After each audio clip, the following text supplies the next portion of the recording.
to know how to do a transtibial and a transfemoral. For the comps, there's no scenarios. You're just going to draw a slip of paper that says either transtibial or transfemoral, and you'll do one. You just won't know which one you're going to do until it's actually time to go. So when you wrap a transtibial, I'm going to do this one first, you need two 4-inch bandages. There's 4-inch bandages and then there's 6-inch bandages. So you need two of the little ones to do the transtibial. We're going to start, I always start on the lateral side, but I don't think it matters if you start lateral or medial, because once we finish this one, we're going to do a mirror image with the second one. So you start on the lateral side, right up by the anatomic knee.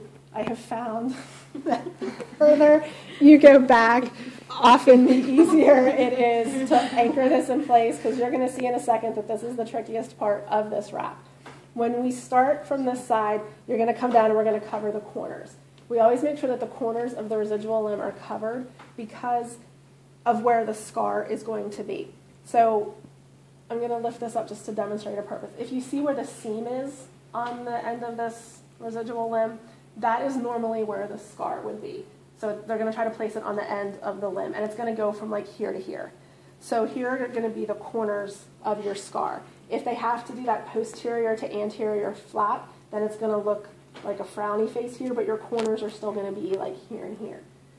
If there's fluid in the limb, it's going to tend to come down this way because of gravity, and then it's going to tend to develop around where the corners of the scar is. It happens frequently enough that it has its own name. They call them dog ears because they kind of stick out like little ears on the side of the residual limb. So we want to make sure that that doesn't happen. So you need to make sure that you've covered your corners well.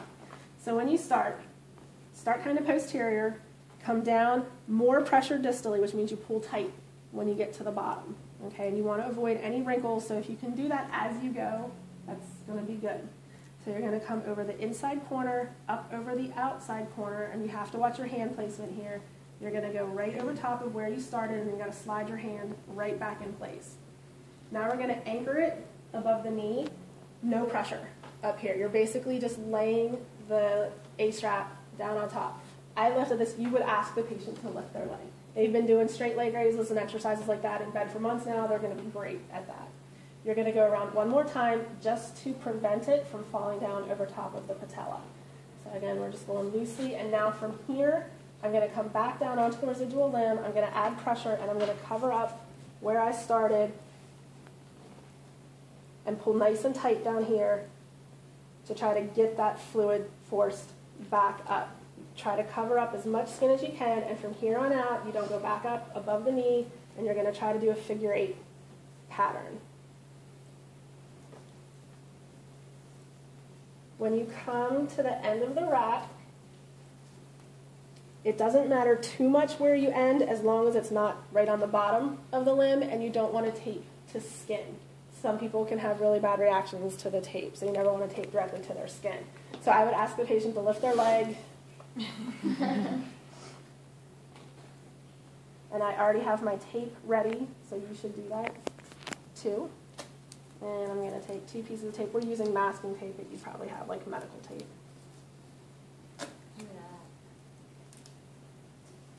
And you're going to tape that off.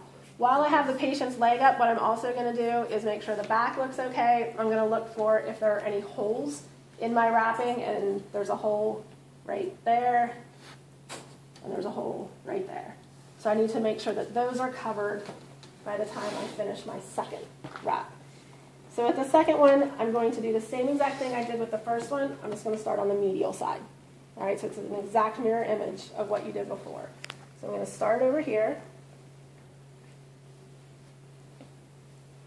Also, usually the tighter you pull, the less wrinkles you're going to have.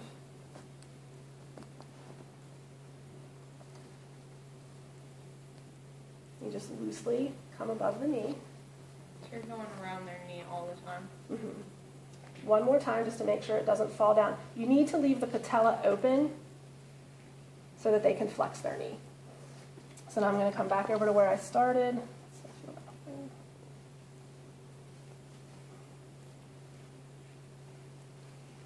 Sort of re-anchor that down, which had started to come loose already. We'll start